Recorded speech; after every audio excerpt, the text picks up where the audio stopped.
Good day, all. Mike here from Briar Blues. Oh, wait. Stop. Hold up. That's not right. Howdy, y'all. It's me again.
I only play music until I see comments showing up.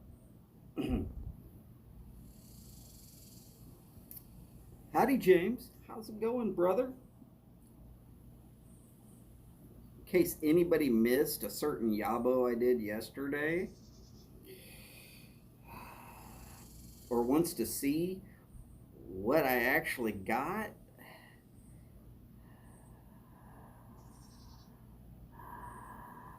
oh my goodness.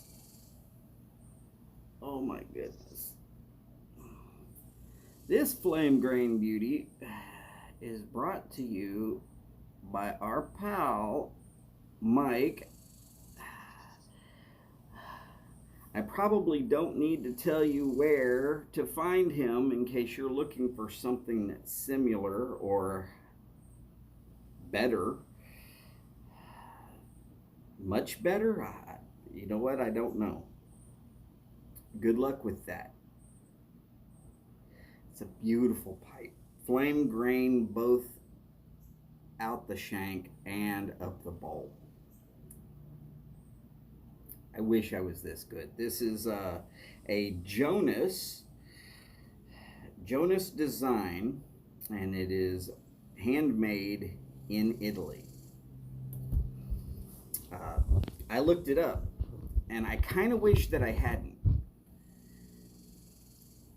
Howdy, Dan, DDT. Great to have y'all on board, both James and Dan. All the D's are here. Look, 3 D's. Woohoo! That also sounds pretty good. I don't know why. But I kept the pipe yesterday from whenever I put the yabo through, and I put it by an air conditioner so that it could cool down. You got to remember, most post offices are basically just warehouses. They're pretty warm. So things go from a warehouse to another warehouse, onto trucks that are not air conditioned. So unless you're paying for like overnight, which I gotta tell you, paying for overnight is ridiculous. Unless it's going to spoil or melt, paying for overnight freight is ridiculous. Plan a little better, ship a little longer, save a bit of money. And this is from a guy who literally worked inside the post office. I've told that story a few times, or portions of that story. But that's how I know what it's like inside the warehouses or the post office. They're basically warehouses. And the last stage is it's going to go from basically a warehouse onto a truck that has no air conditioning, at least not here in the Houston area. I don't know how these guys do it. They drive around with a little fan that they can click on to get some airflow at them. There's no air conditioning in there. And then it goes and sits out in front of your house until you grab hold of it. Luckily, it didn't sit out in front of the house very long. But by the time I got it in, set up the camera, did the yabo, I could not fit the stem into the shank. Would not go. It felt like I was trying to force it. And so I stopped. Completely stopped. There's no way I'm going to screw this up. It was sent as a gift, a very loving gift, and man, I'm going to tell you right now, I got it together this morning. Have not smoked it yet, but it's so pretty. And just looking at the briar portions, I was like, no, wait, I'm not going to screw it up by snapping this portion or taking a notch out of this section. I mean, if you haven't been following Mike, howdy Todd. If you haven't been following Mike, then you've probably missed one of his videos where he did some cleaning on a pipe and fitted in, and it fit a little funny, and he pushed it a little bit, and then it snapped a chunk out of the briar there. And well, he had to send it to Texas to get it repaired and rad pipes, in case y'all are wondering. Which is okay, because I mean, I might just drive it to rad pipes if that's the case. But I didn't want to do that. I don't want to have that be one of the necessities. So I was real careful with it. I put it by the air conditioner that's in the room of valuable things. I have a special air conditioner that keeps it just a little bit cooler. I can't spend much time in there because I do enjoy my outdoors time, and spending a lot of time in a well below 75-degree room. Then when you come out here into this heat and humidity in Houston, you end up sick. So I don't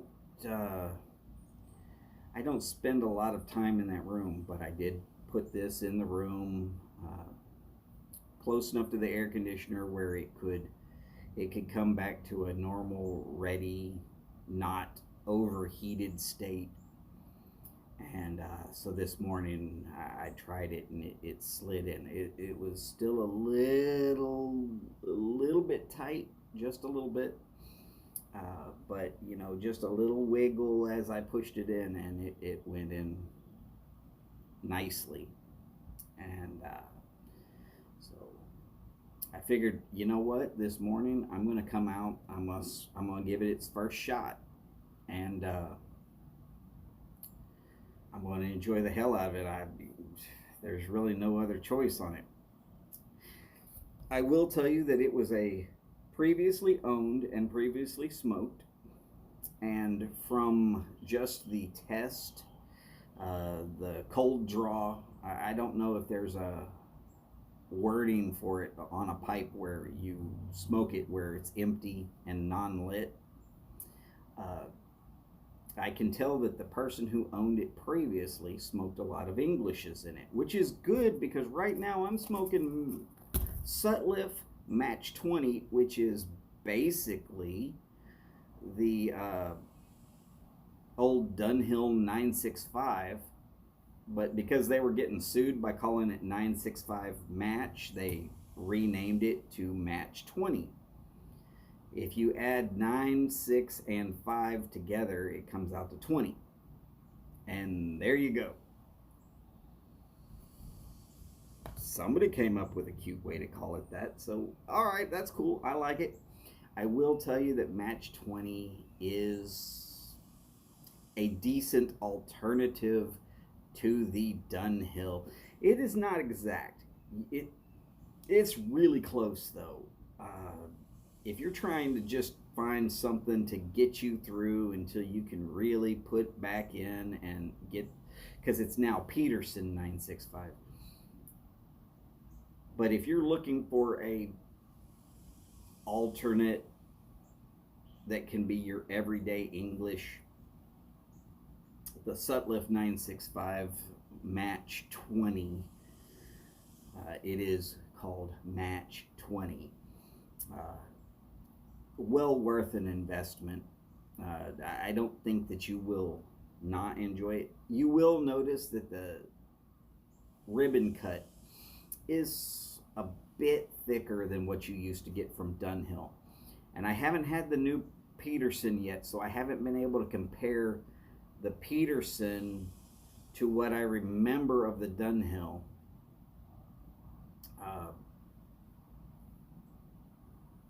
Another good one, if you're really needing to try that, is the Camoys.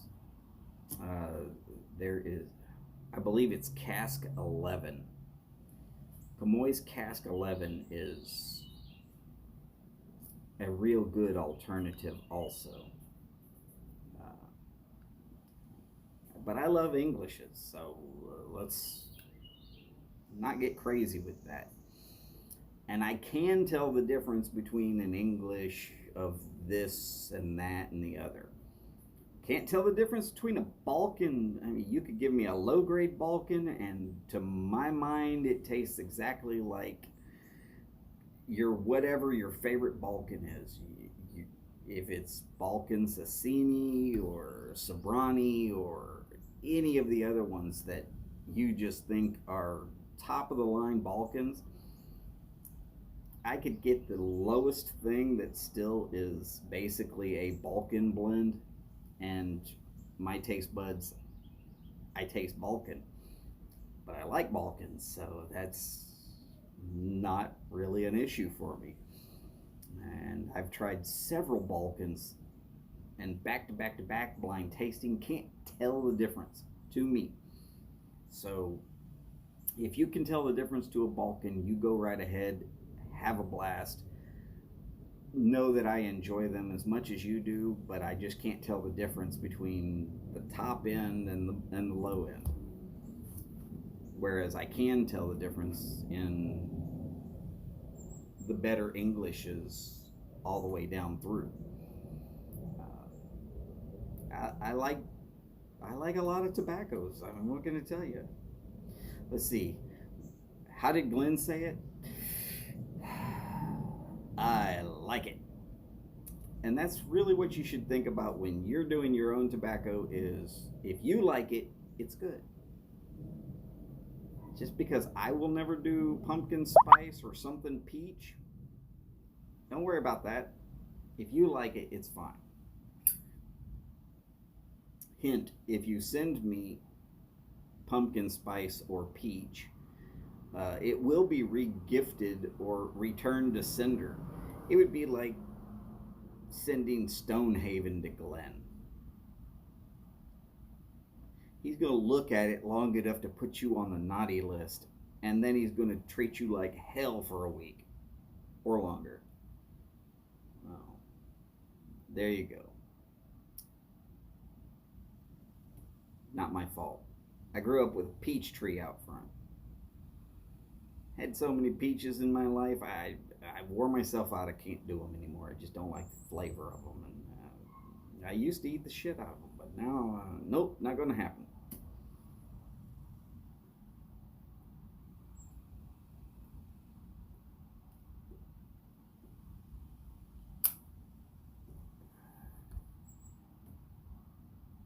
Oh, that's good.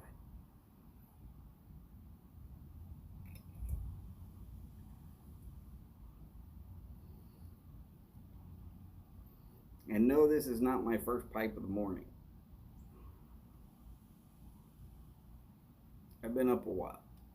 But I wanted to tailgate for Steve and Kathy in case they're on. So Here I am, tailgating. Day 4 of tailgating. This is like tailgating for the Olympics or something.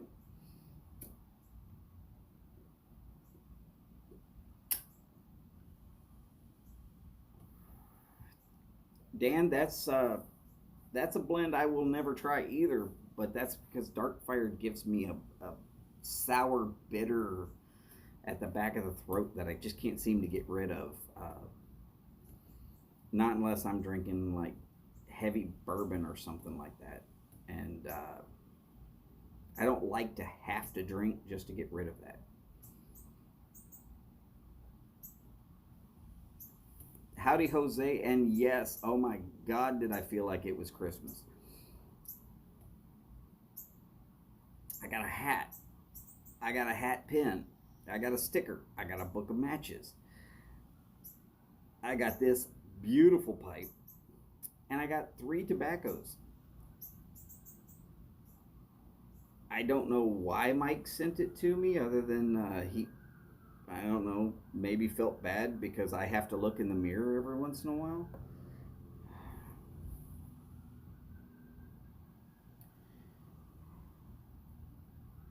Just, I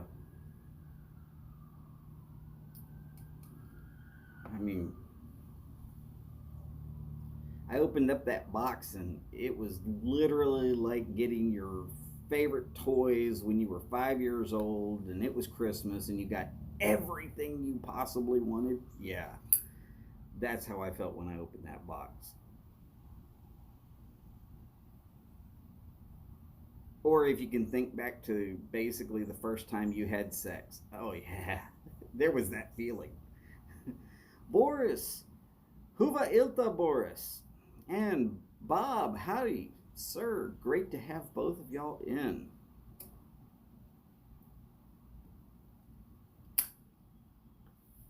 Also, because it's Jose, hola Jose, ¿cómo estás, amigo? To which I will already go ahead and make the answer to his finishing, which will be muy bien.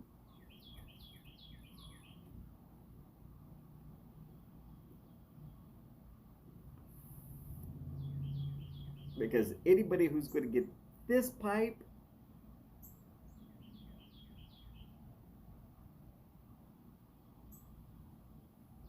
trust me, you're going to be feeling good.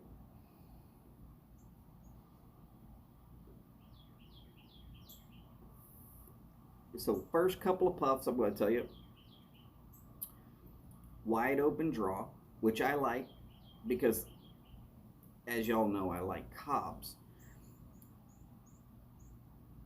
I like that wide open draw on a cob.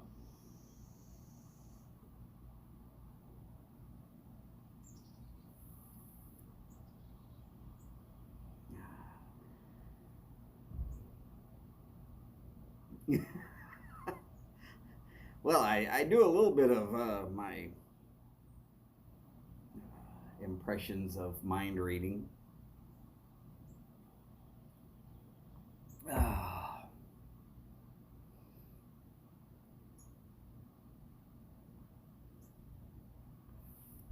So now, let's remind ourselves.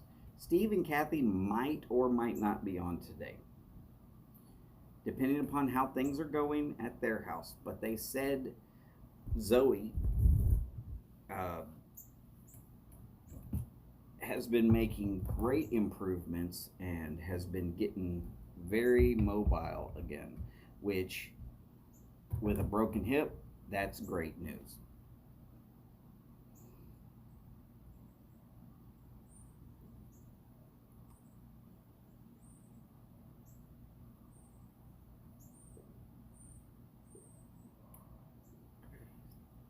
But while they're taking care of all of the rest of their family, they might or might not be able to come on and do their regular time slot.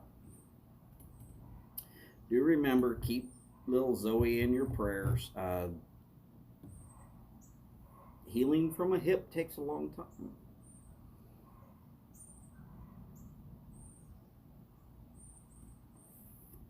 Also, Clifford Higgins We all know him as the Cliffinator, Cliff Fuchsius, and a few other things.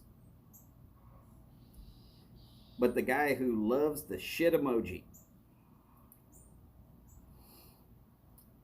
his mother-in-law recently had knee surgery. So if y'all are into praying and you're throwing some prayers out there, uh, some prayers for her also. Being that he's an older gentleman, I'm fairly certain that his mother-in-law must also be even older. Come on, that's pretty obvious. But trying to recover from knee surgery, it's knee replacement surgery at that. Uh, it's harder as you get older. So we're hoping she makes a rapid, full recovery and that things go well for their family.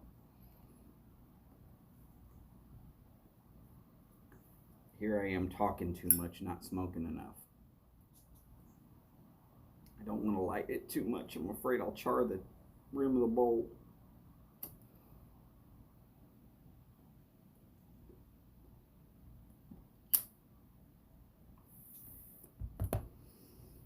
Well, you got to remember, anybody who's been through medical school, which dentists are through medical school, and then has taken the time to create their own practice,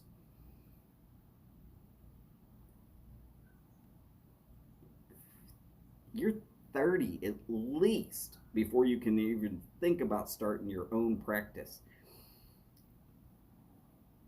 I mean,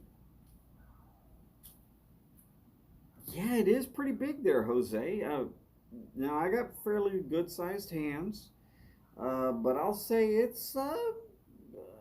it's not quite a 2-inch depth bowl, but from here to here is pretty close to 2 inches.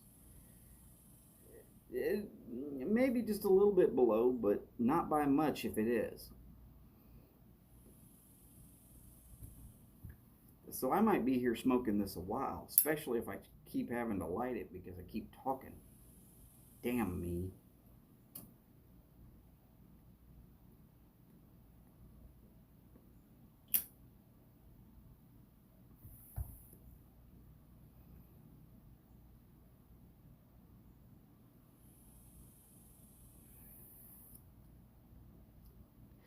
Yeah, Jose, that's what she said.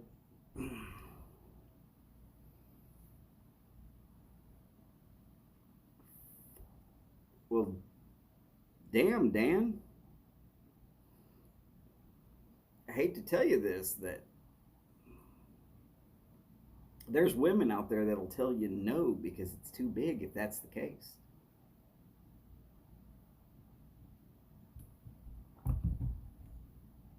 Okay, not a ton of them, but there will be a few.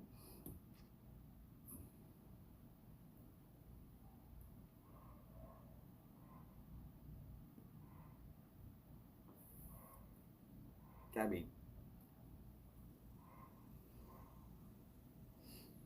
I'm not going to sit there and tell you that I'm porn star quality. I shouldn't have to tell you that.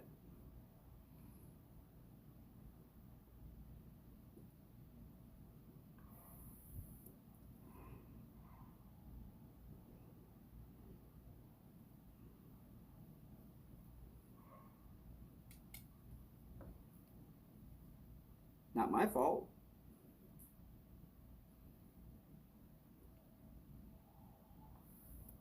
Of course, I caught the Spaceballs reference. I love Mel Brooks movies.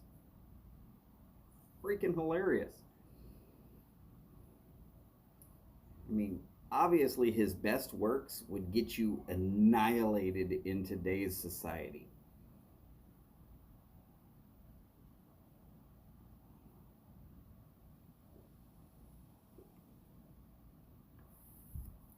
A certain movie from 1974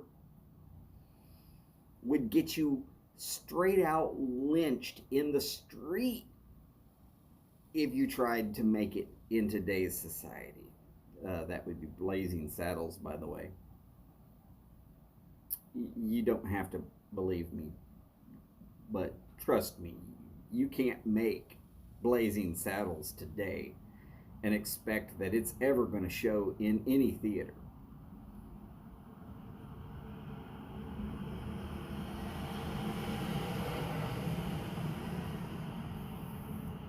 But I have seen a few reaction videos recently about Blazing Saddles, and I'm telling you, the people that are doing these reaction videos, they're all much darker skin toned than I am. Maybe not quite this dark, but easily as dark as the darkest stripes in this pipe. And they're laughing like crazy.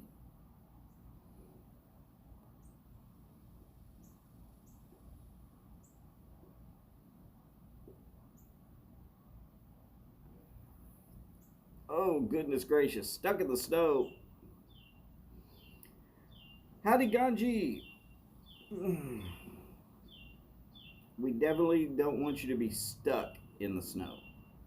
Having fun in the snow, that's a different story. But stuck in the snow, that's a bit much. So y'all keep Jose in your thoughts that he doesn't get actually stuck in the snow.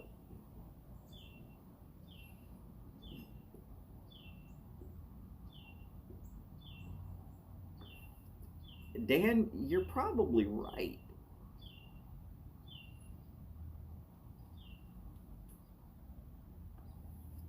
But of the three Mel Brooks movies I can name just off the top of my head, which was Robin Hood Men in Tights, Spaceballs, and Blazing Saddles, Blazing Saddles would get you killed. Spaceballs might be okay, and Robin Hood Men in Tights, there's some stuff in there that might be a little bit much for some people. Hard to say.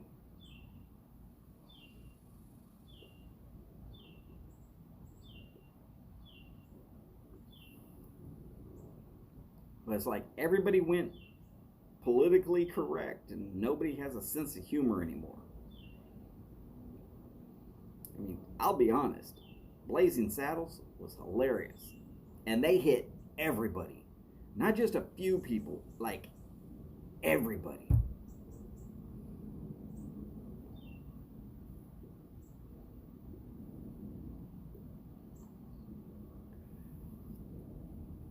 And if somebody was to tell me that Mel Brooks is some sort of racist, I'd have to say, I don't think so. Because he's putting black people in his movies back when it wasn't necessary. No necessaries, no requirements. He did it because it was the right actor for the part. And as a lead actor, 1974, black guy starring in a basically white movie that's a western.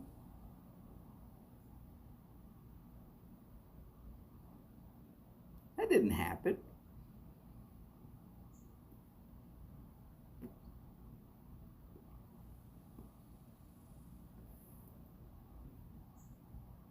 Well, Jose, I will agree with you. Just about nothing is allowed today.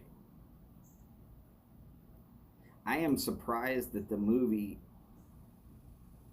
Django Unchanged was allowed to be produced.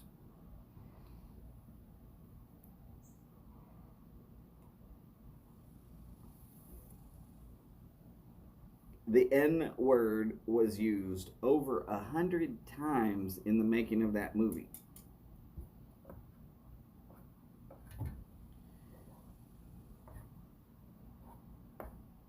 I mean, I'm shocked.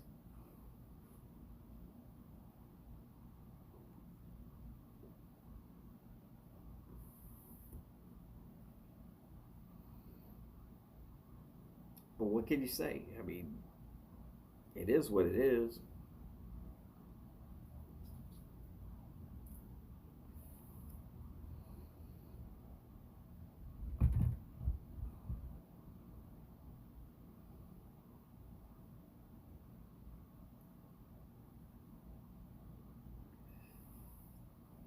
Dr. Seuss books have gotten cancel culture jumping on them because of it's racist. Really? Really? Dr. Seuss?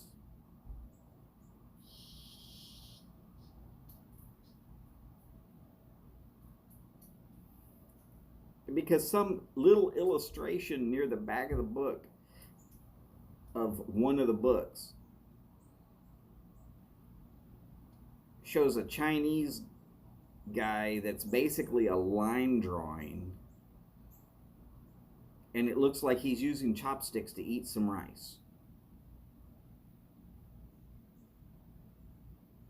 And because it's meant for children, the illustration of this guy is very,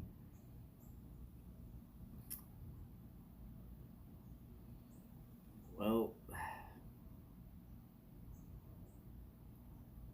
it's enough to make you understand that he's probably Chinese.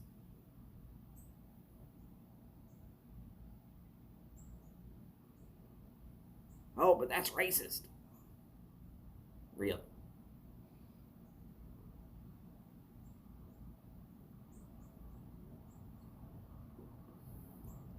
Well, Hop on Pop is more like an instruction manual for most wives.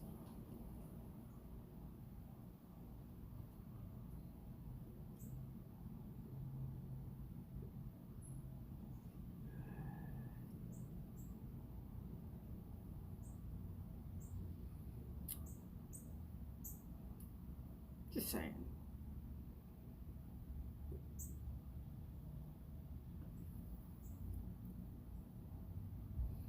You leaving, Jose? Don't worry. We'll be thinking about you.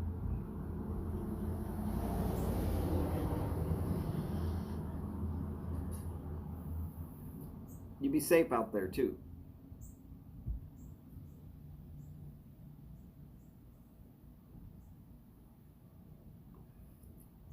Yeah, Dan.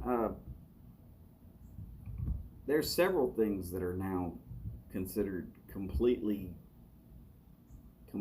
horrible. You can't do that anymore. I'll be surprised if they still allow the miniseries known as Roots to ever be shown again.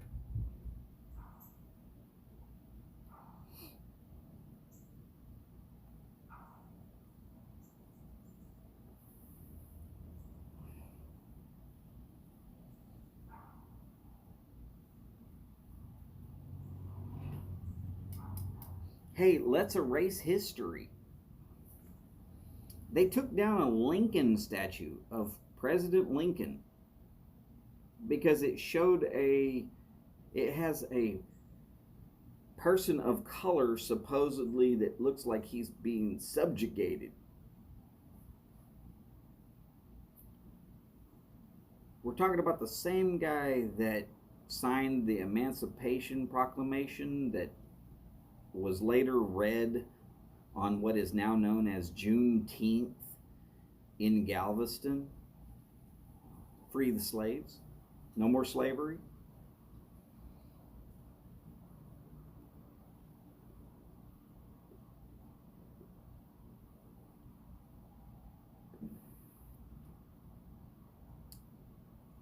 Boris, it's not so much that they're wanting to censor it, they're wanting to remove it from history. And there's people out there that are actually actively trying to rewrite history. I've seen it firsthand.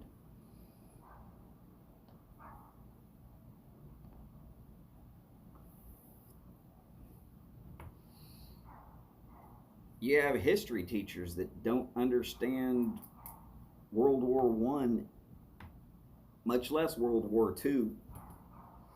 And no way in hell do they understand Vietnam or Korea. But they're out there teaching kids their views on it, which it shouldn't be your viewpoint on it. It should be what actually happened, because that's what history is. What actually happened. Don't tell me what you think about it. Just tell me the facts. This is what actually happened.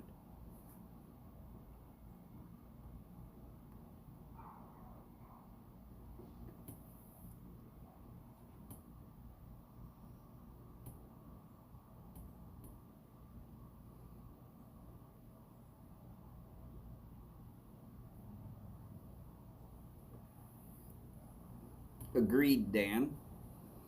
Oh, and they're going to take literature too. Believe me, they will end up taking literature. They're going to burn books. Sounds very Nazi of them. No, the Nazis weren't racist. But they sure burned some books, didn't they? Anything that disagreed with their viewpoint. Burn it.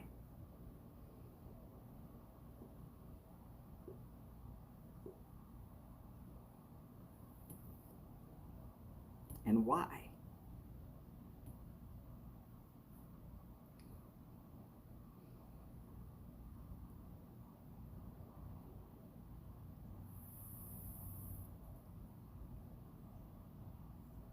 Just sad.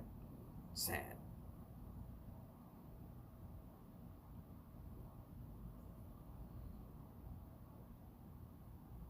People have to get rid of everything that disagrees with them until everybody agrees with them. Sorry, but I'm not going to be that kind of robot.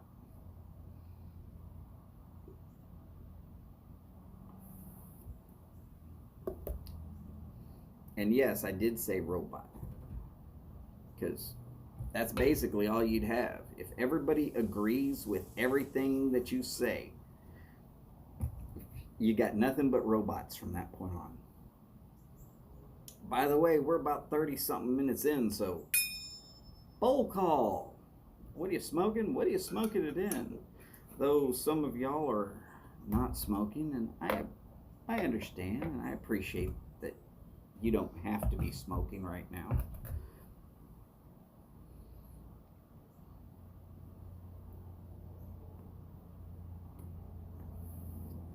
That is true, Boris. That statement is very true. In fact, it goes back to that statement of those who do not understand or study history are doomed to repeat it, because it'll keep happening over and over and over. That statement has been around since, pretty much forever.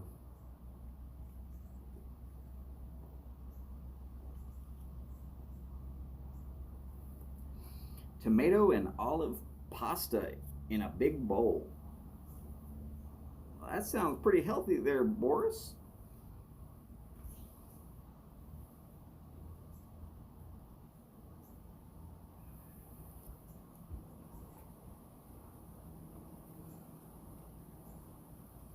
I know you'll be smoking later. I'm sure of it.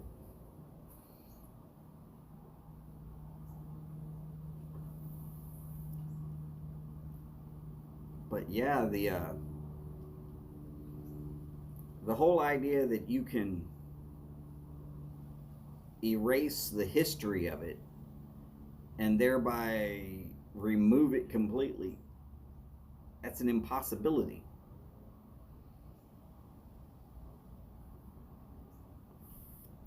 You can use it to teach and thereby help to remove it, but you can't remove it entirely and hope that it'll go away. That's like knowing that there's a tiger and you're walking through the jungle and you decide to close your eyes, because if you don't see the tiger, then it'll be okay, because if you don't see him, he can't see you. Yeah. Good luck with that. You'll be lunch.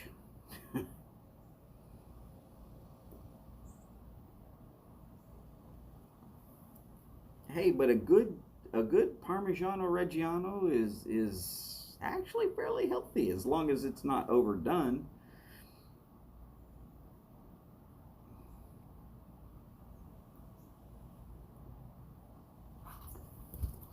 Yeah, Dan, there's all kind of things that YouTube does without my knowledge.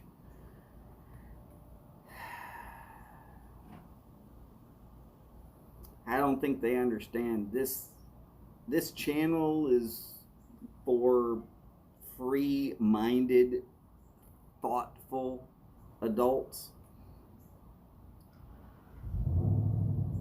people who also have seen the bad side of life. They remember it, not fondly, but they remember it so that they can not have to relive it.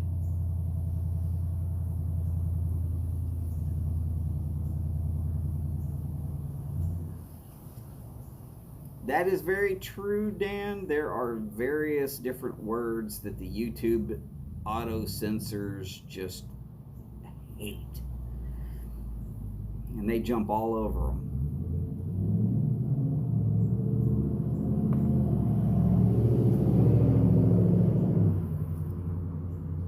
Not just a little bit. I mean, like all over. It's pretty ridiculous if you think about it.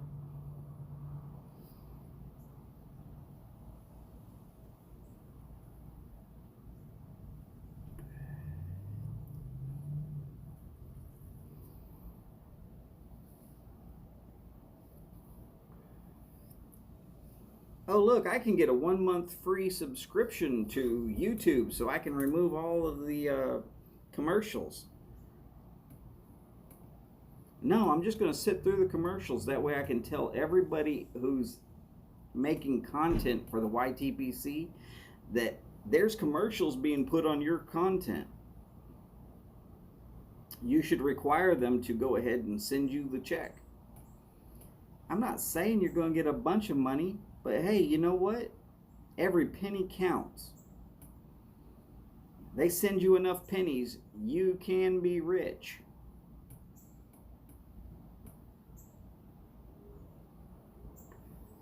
Of course, they said that my content is uneligible for YouTube commercials. So if any of y'all see that they've placed some commercials on my stuff, can you let me know so that I can send Alphabet Incorporated a message telling them that A, they lied to me, and B, that they should go ahead and send me the check.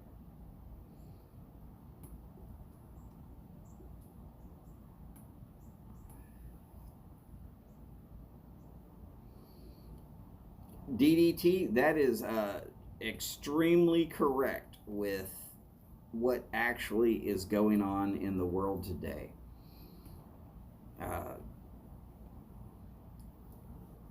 People love to say, oh, you're racist, even if you're not. Of course, you know, the other side of that is there are people of color who do not believe that they are racist, even if they are. And classic textbook definition of racism is to judge a person by the color of their skin instead of by the content of their character.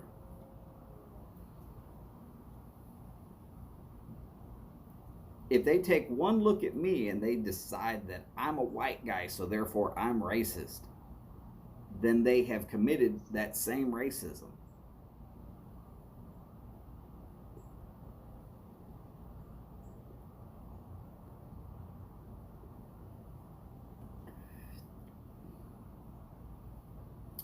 Yeah, the atrocities of the Nazi regime should be discussed thoroughly. By the time kids get into the 6th grade, they should at least know portions. Problem is, there's a lot of people that don't want to discuss it fully, such as, oh, they came in and they said, let's register all the guns. And then right away, after that, they said, okay, all the handguns, you got to give them up. You can have hunting rifles and shotguns. And then right after that, they says, oh, if you're Jewish, you got to turn in all your firearms. And then right after that, they said, hey, you don't need firearms because the police will protect you.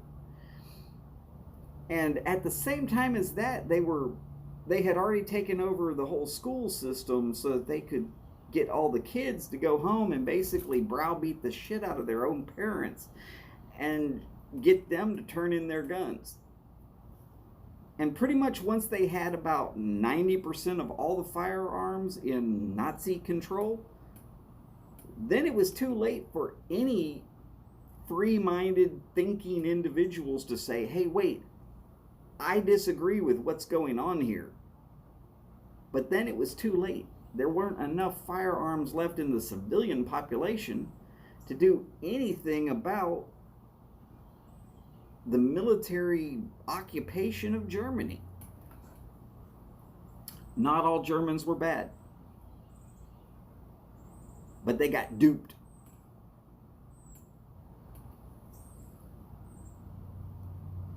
They got duped hard. And they ended up paying a very heavy price for that.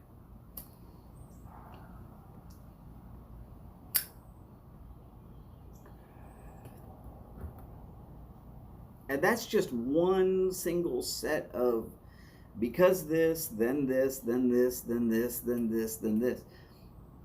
But schools don't want to teach that portion of it because that portion of it is against a certain set of people who tend to be at present in power in the school systems.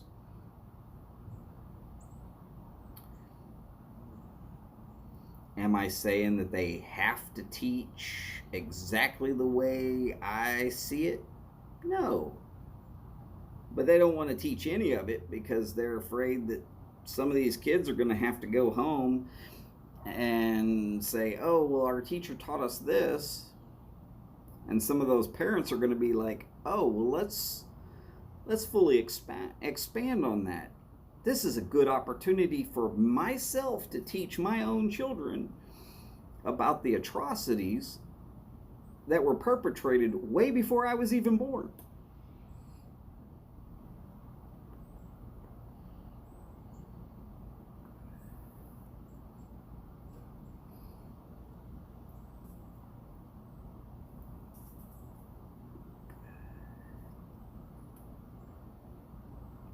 Very true, Dan. Very true. Now, here's what I like to remind people who feel that I'm some warmonger because I believe in firearms in the civilian population. I like to tell people this exact statement. I swore an oath to defend the Constitution. That's not just the parts of the Constitution that I agree with, that's all of it. So therefore, I agree with all of it. And if anybody wants to go against that Constitution of the United States, then I'm directly against you. I swore an oath. My oath has no time stamp and no time limit. Till I die, I will defend the Constitution. But if they take away my tools of being able to defend the Constitution, what are they doing? They're making it so that I can't help people that I might not even like, but if I see it's something that's directly against the Constitution, I will stand with them shoulder to shoulder.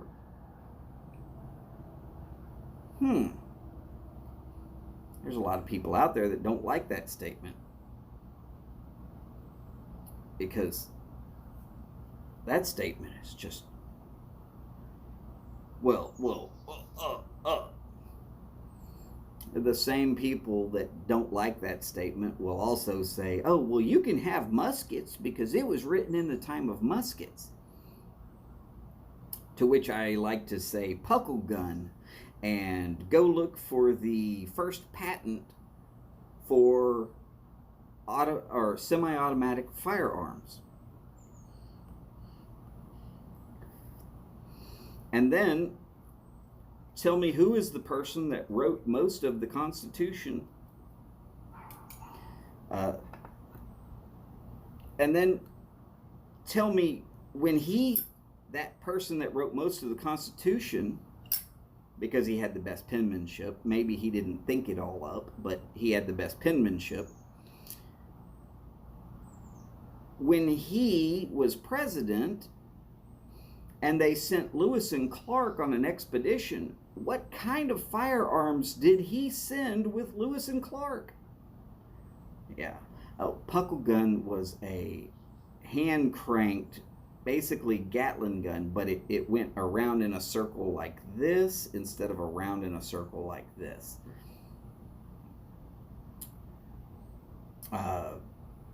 Semi-automatic firearms were around for quite a while. It was just very hard to accurately reproduce each and every one because people were not making firearms to the exact same specs. And Thomas Jefferson, who wrote most of the Constitution, sent Lewis and Clark with semi-automatic firearms. These are all facts. But those same people that say I can have a musket because that's what was available when it was written, I like to say, well, that was top of the line military weaponry back then. So I should be able to have top of the line military weaponry then. Somebody park me an A-10 out here because I want one.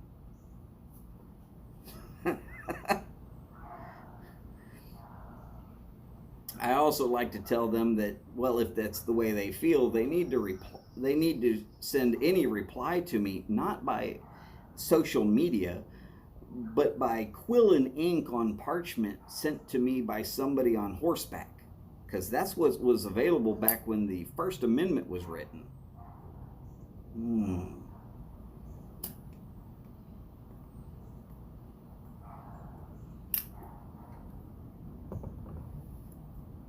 They don't tend to like that statement at all.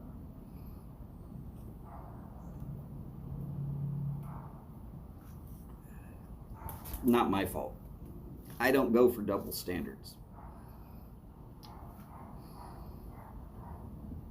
But I like them having their freedom of speech because it gives me the freedom of speech to reply to them.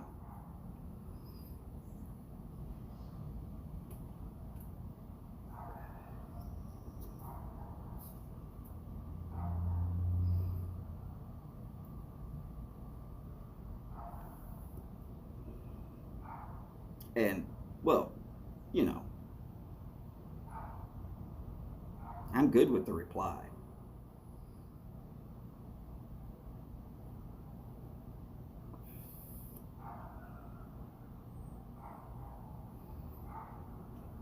I'm pretty certain they're not going to find Frank Hopkins available anymore, and Hidalgo, they better go apply for some citizenship into a certain Native American tribe. Otherwise, they're not going to be able to find a Hidalgo to try and get it from wherever they're sending it to be before it becomes over 2 weeks old, and therefore I can just disregard it because their opinion might have changed by now.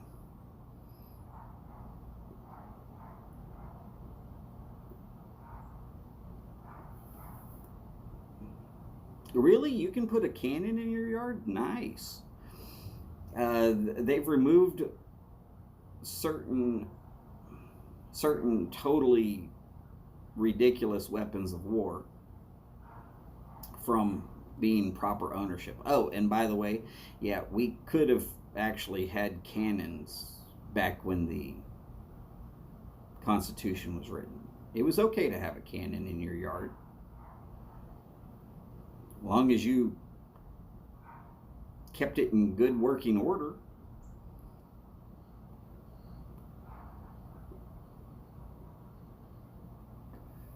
There were many, many people that had them. Quite often, on larger pieces of land, a cannon was used as a signal to either come in, or hey, it's lunchtime, or whatever.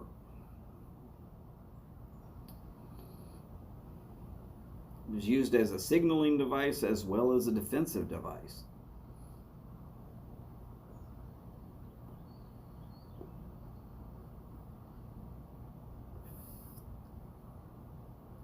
Cannons were actually way too inaccurate for reasonable offensive use.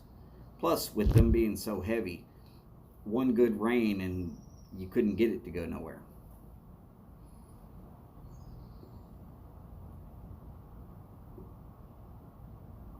Nice. Golf ball caliber. That'll make a hole.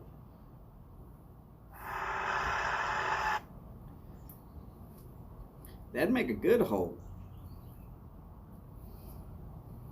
Reminds me of something I did at Christmas one time.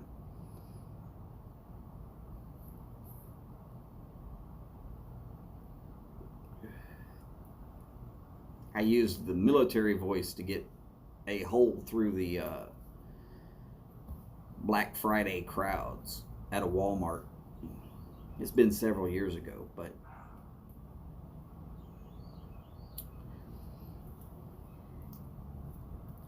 I was trying to get to the sewing department at the Walmart that I lived near, because they had a real good sewing machine for my mother-in-law for really cheap. And I was like, hey, let's get your mom that.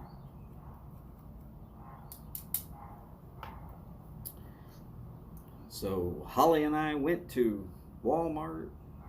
Everybody was standing in line for the electronics. Nobody was going over to the sewing department, but because everybody was in line, you couldn't move. So I just started calling out, make a hole. I'm not in this line. I'm trying to get over there. Not here for the electronics. Make a hole. Of course, I was calling it really, really loud. And people who weren't paying attention to anybody but their own phones and their own conversations, they would hear it and they would turn around and they would look, and then they would realize, I'm trying to go over to the sewing department. And they would make a hole. So yes, golf ball caliber cannons. That'll make a hole.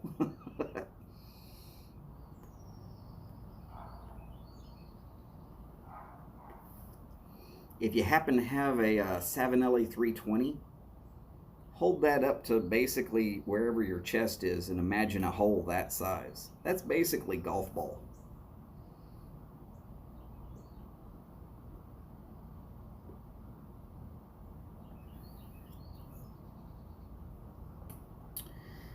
Yeah, DDT, you could probably get 2 or 3 of those, and if you know what you're doing, you could use chain shot. You won't be able to use really big link chain, but chain shot, when it shoots out, it basically turns into a scythe that just cuts things down. You got to shoot 2 off at about pretty much the same exact instant. But if done right, you will clear way better than a shotgun would.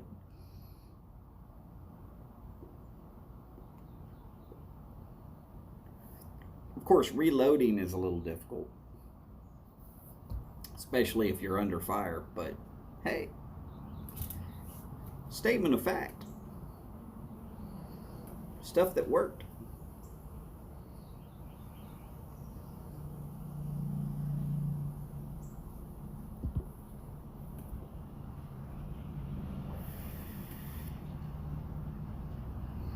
And if you could aim one right, it'll take out a bear or a moose, which I know might be a problem in Canada. I know several of my friends that have. Howdy, James. Welcome back. Welcome back. Oh, wait, that'd be Cotter.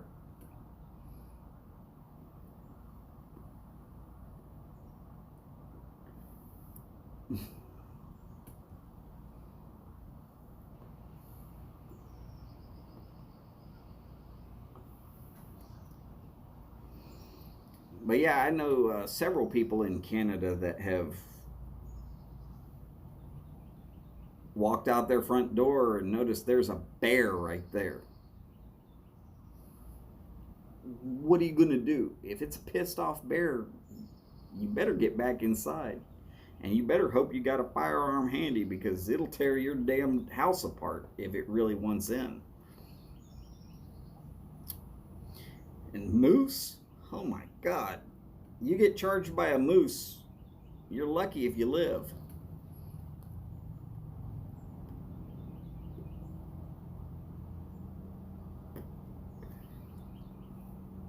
They're big and goofy and cute when they're young, but you get a full size one, them bull mooses with a full rack, they will destroy things. If they feel like it's their enemy, good luck.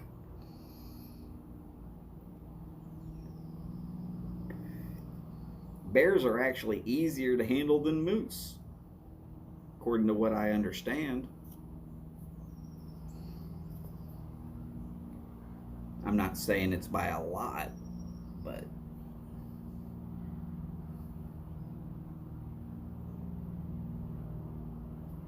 yeah, bears don't really like dogs, and cats confuse the shit out of them too.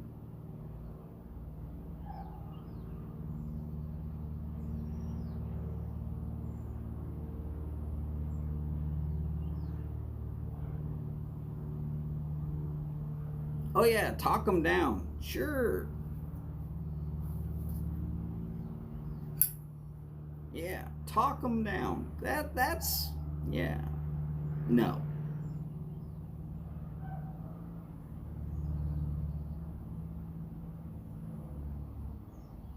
I'm for talking to them as long as they want to be non-aggressive.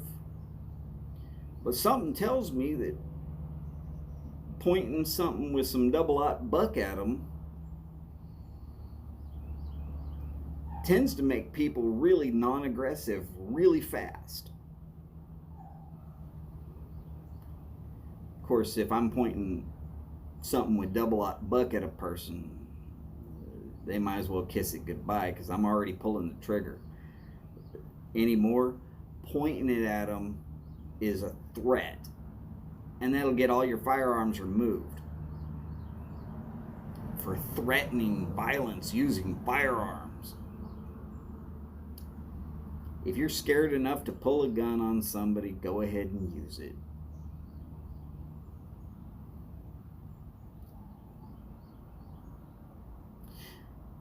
James, that was the same guy that said there were 350 million vaccinated Americans.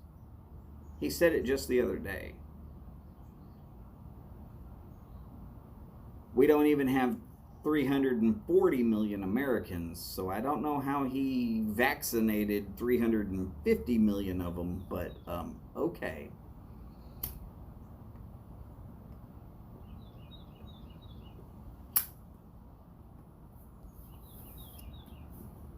And he can't vaccinate anybody under the age of 12, so then there's that problem.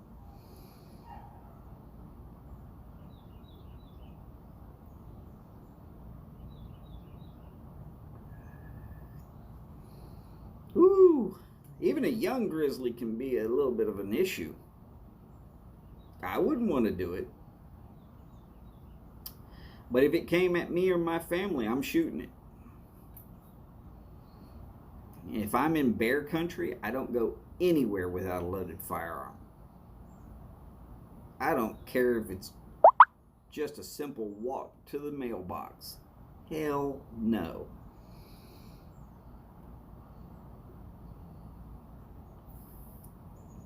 Might be the stupidest and last mistake you ever get to make.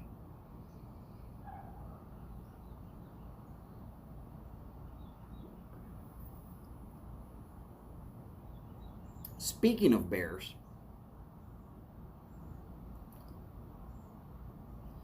if you build a house and all four sides point south and a bear walks by, what color is the bear?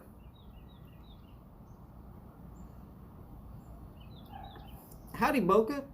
Come on in. Hey, Charlie, did you see my new pipe? Mike sent it to me. It's so pretty.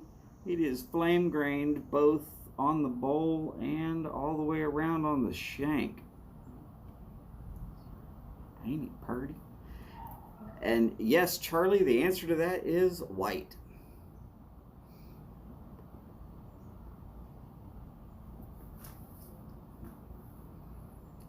Steph and Skip, howdy.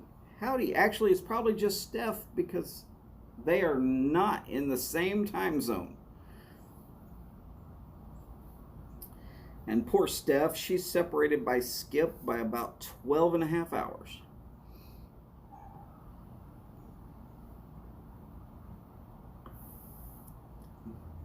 So I don't know what I did to deserve this, but Mike, again, thank you. It smokes marvelously. This is actually the first smoke, so I didn't even know that when I first started it.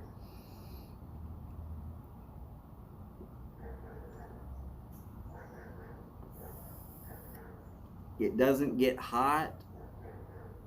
It's got a wide open draw.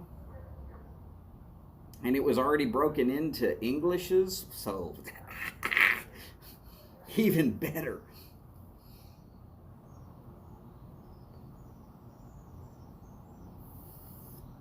I think I might just save this for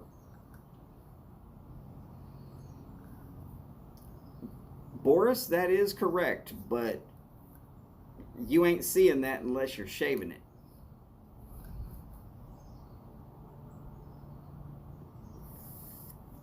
And trying to shave a polar bear while it's still alive makes about as much sense as standing in a phone booth with a fistful of lock washers and trying to jack off a polar bear.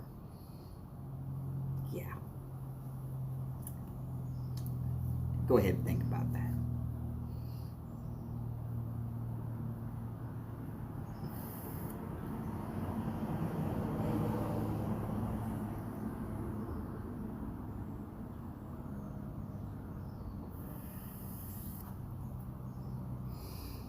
Dan, that is, yes, something that I've heard that due to the fact that the polar bear does not have any natural predators, quite often they need to be hunted a little bit just to keep the healthy ones with enough food so that they can continue to propagate their community. Whereas if just left alone, they might very well kill themselves off because they might eat themselves out of the ability to live.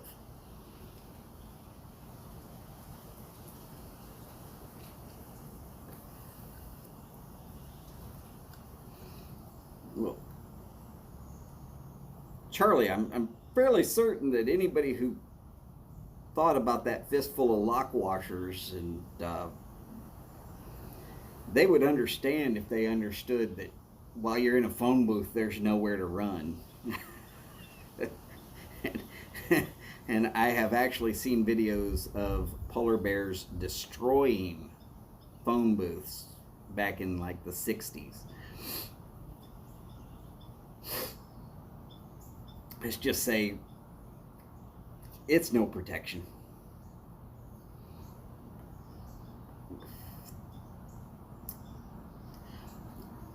Hey, how about the feed a polar bear some death nuts challenge?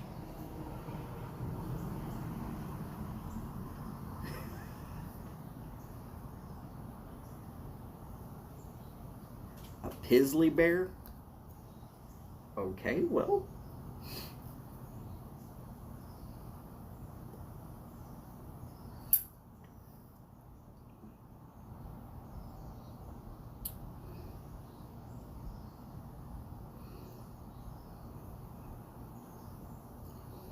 if a group of polar bears was to float across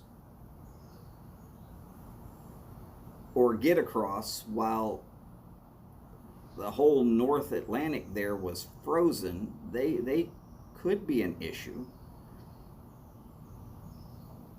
But they tend to stick to where there's actually food for them, and then they hibernate like hell when they would be able to cross over into Norway, Sweden, and Finland.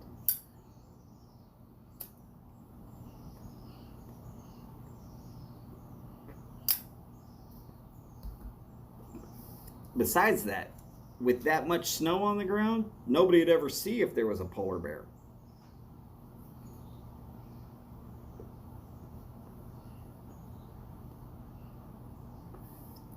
You see these two little bitty eyes and a big black nose, and you know you're in for a bad day.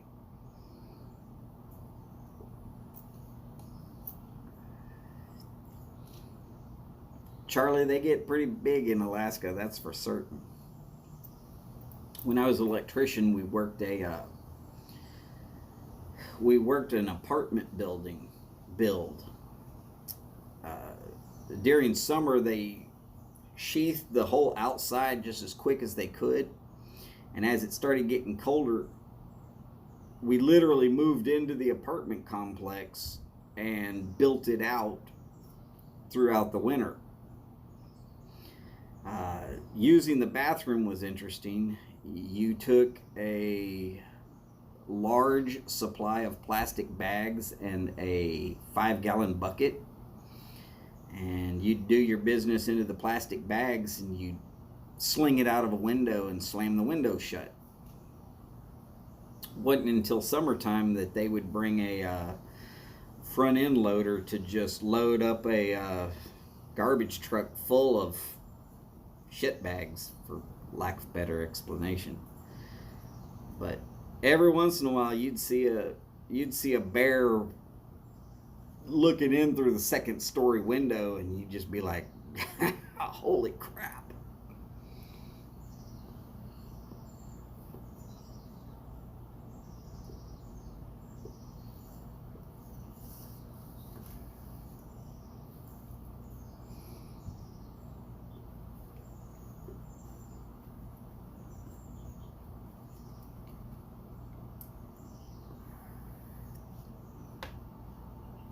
I will tell you that they're beautiful animals, and I wouldn't want to hunt one specifically for any reason. But if it meant that taking this one out of the population saved the population in general, I'd do it.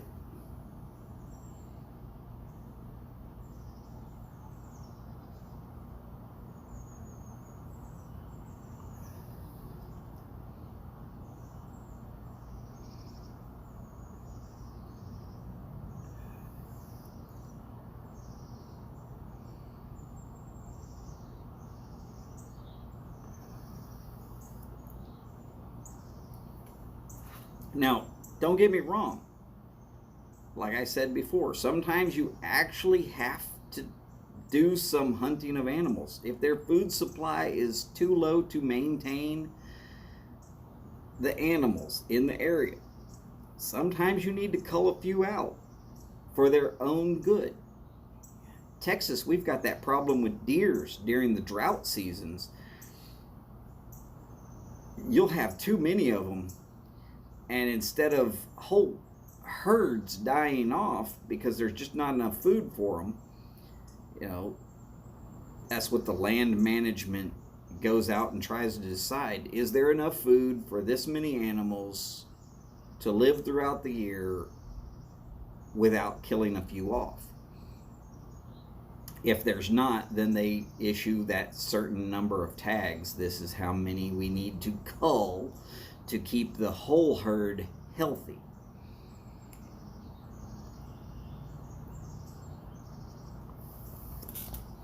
Hogs, on the other hand, well,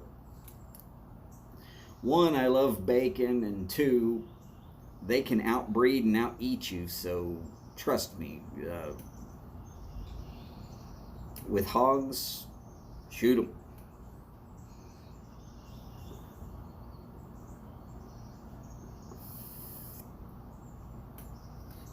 I've heard that, DDT.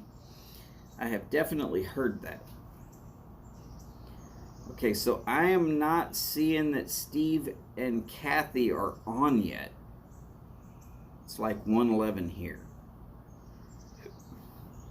No, sorry, it's 12:11 here. The tablet doesn't update into daylight savings time.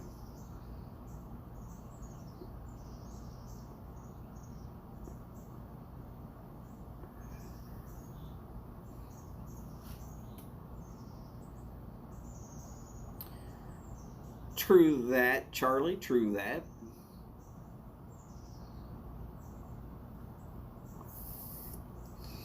You know, in Yellowstone, they also, at one point in time, they eradicated the wolf population, and the deer were literally getting too many, and they were eating themselves into starvation. And then they brought in a small pack of wolves, and the deer population is thriving again. You can't remove all of the predators, or the ones that need those predators to cull. A certain number are not going to be culled, and you know, they'll eat themselves into starvation and might actually completely eradicate their own species.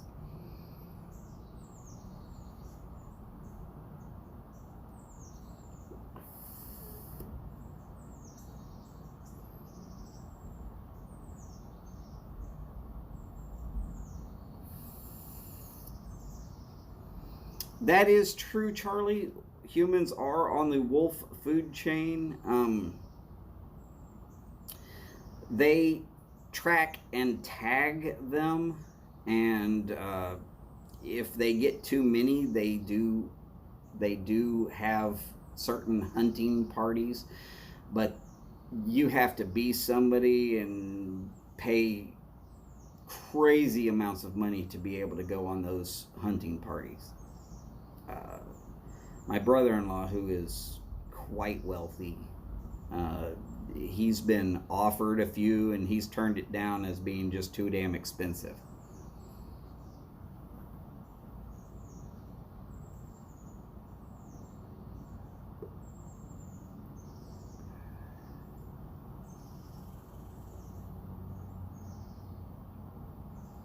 Yeah, Kodiaks and grizzlies are the largest of the bear species. Uh, but 820 pounds of bear is still a monster.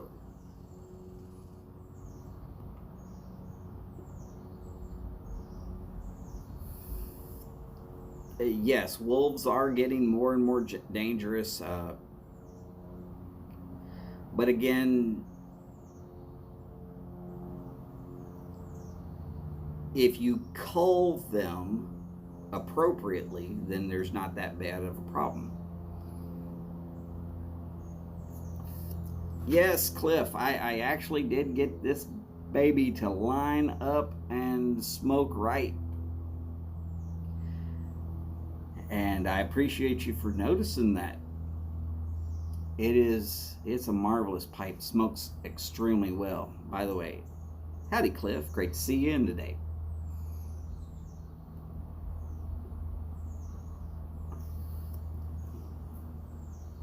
Well, I'll tell you, I've hunted quite a few coyotes because they will, as a pack, take down herd animals. And when you're trying to produce food, you can't be doing with a bunch of coyotes on your land. My brother-in-law does own a ranch. It's a small little thing. If you were to walk just the fence line, if I remember correctly, if you could get it to be exactly square, which it's not exactly square, but pretty close, it is 16 miles on each side. Small ranch. Not that big. Just 16 miles.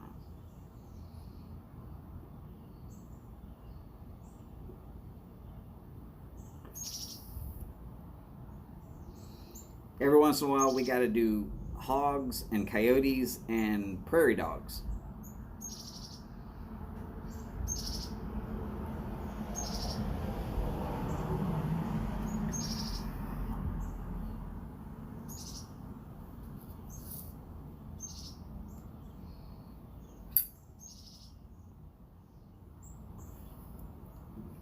Great to talk to you, sir, as well. Hopefully, church was uplifting for you.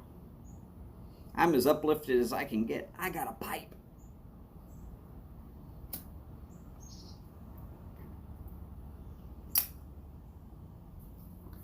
I have not dipped into any of the tobacco that came.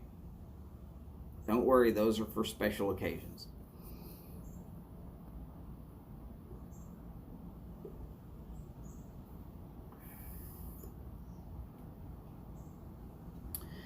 Yeah, coyotes do get a little bit dangerous though, because when they start getting into more human populated areas, they'll go after pets and small children.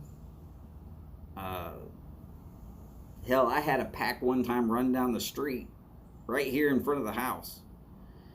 And I mean, it was all I could do not to go inside, pull the AR, and go to work. I'd be in trouble if I did, because going out in the street and shooting it is still considered illegal in my neighborhood.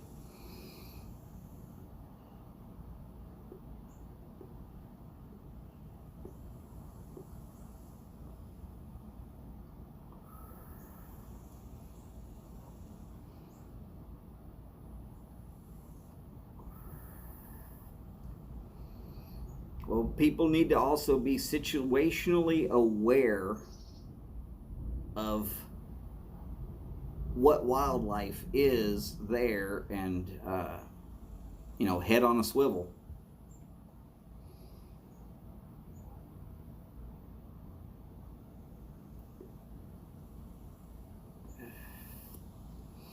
Now, DDT, we don't have many beavers down here in this part of Texas. We've got some out west, but we do have gators, and alligators will flat snack a dog in a heartbeat. All right, Charlie, you be careful and have a great weekend, or at least what's left of it. Thank you, Cliff. Appreciate you. You have a great day as well, Mr. Higgins, and we will see you throughout the week.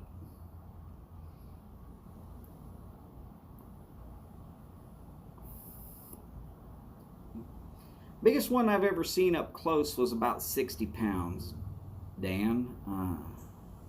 Beavers, that is. Got a few on my brother-in-law's ranch. They live in one of the ponds. And they tear down some creosote bushes, which is okay because those bushes need to be culled out just like wildlife from time to time. Otherwise, they take up too much water.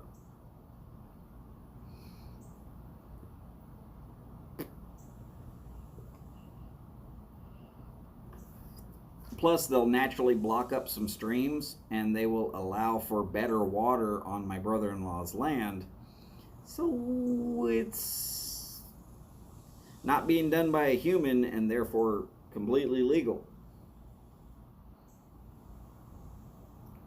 Plus, they do it at such a slow pace in comparison to what a human would do that it doesn't actually cut off all water flow. It just slows it down for a small little bit, which allows the pond to go a little higher. Which is, if you've got cattle, that's a good thing.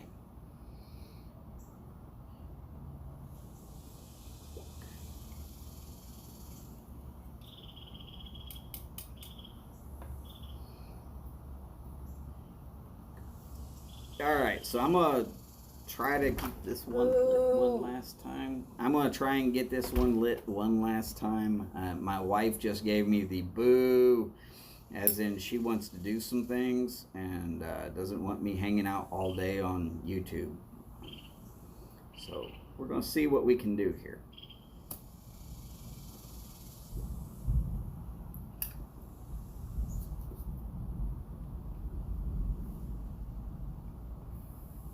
Plus, off in the distance, I'm starting to hear some thunder, which tells me I'm probably in for some rain here in a little bit.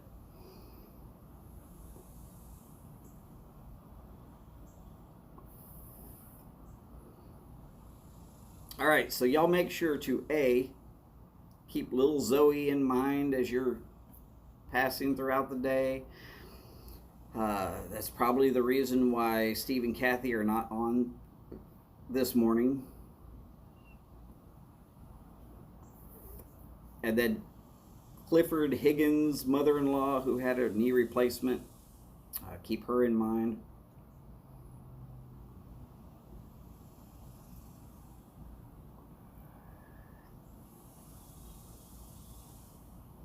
Well, that's a good thing, Boris.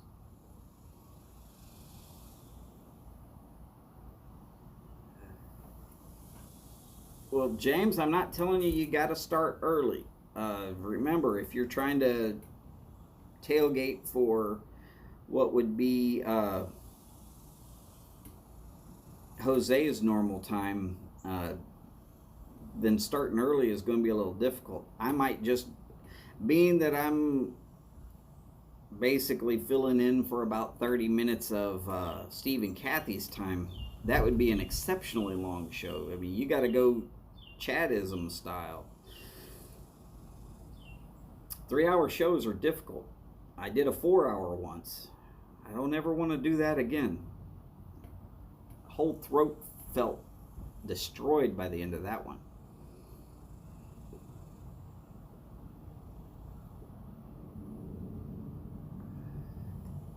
Because if Jose doesn't make it back from the mountains, you might be doing yours and his. Double shows are difficult enough, especially if you think any of that brown bottle might come back to bite you. We know how it gets over there at the mixed wine residence.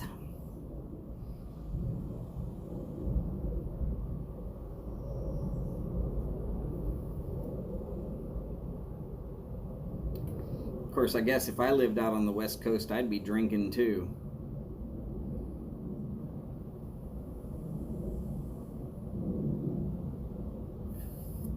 I mean, let's see, if you started now and went for 3 hours and you were taking a shot every 15 minutes, you would be destroyed by the actual start of your normal show.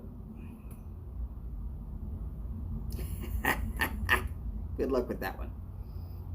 You might need to cut it down to once every 45 minutes. Especially if you're thinking you might fill in for Jose, which is a possibility.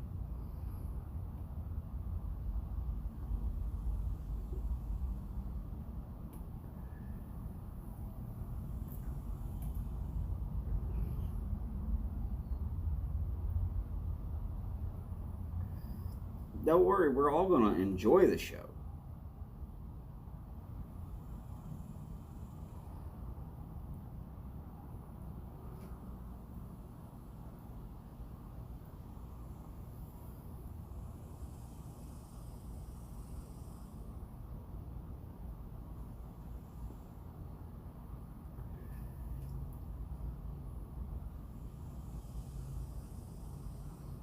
Two new members, that's always a good thing.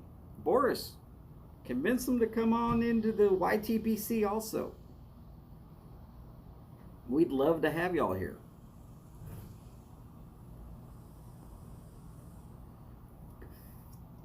I mean, in no way, shape, or form are we going to sit there and say, oh, they're from Finland. We don't like them. And if they're anything like you, well, then I'm pretty sure this community would love to have them here.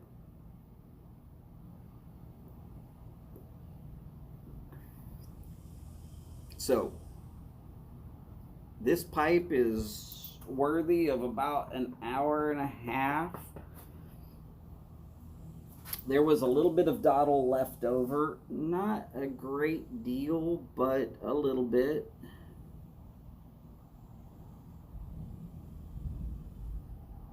It's mostly charcoal. But it was under a big bowl of ash. I guess I could have dumped the ash and not the dottle and possibly gotten it to light again. But I'm not wanting to char this pipe. Something tells me I'm going to have this one around for quite some time. Enjoying the heck out of it. So, thanks again, Mike. This is wonderful.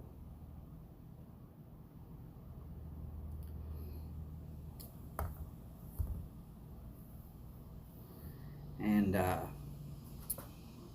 because I'm not wanting to piss the wife off, she being the one that pays the bills right now, I'm gonna go ahead and get on out of here. So let's remind ourselves what we're doing. Take care of yourselves and each other. Do the best you can with that. You know, if you see a way to grow the community, go for it. There's nothing wrong with more people coming in and hanging out with us. And I guess, as always, long lives, big bowls, and long ashes. Y'all take care, and I hope to see y'all a little bit later. All right. Bye now.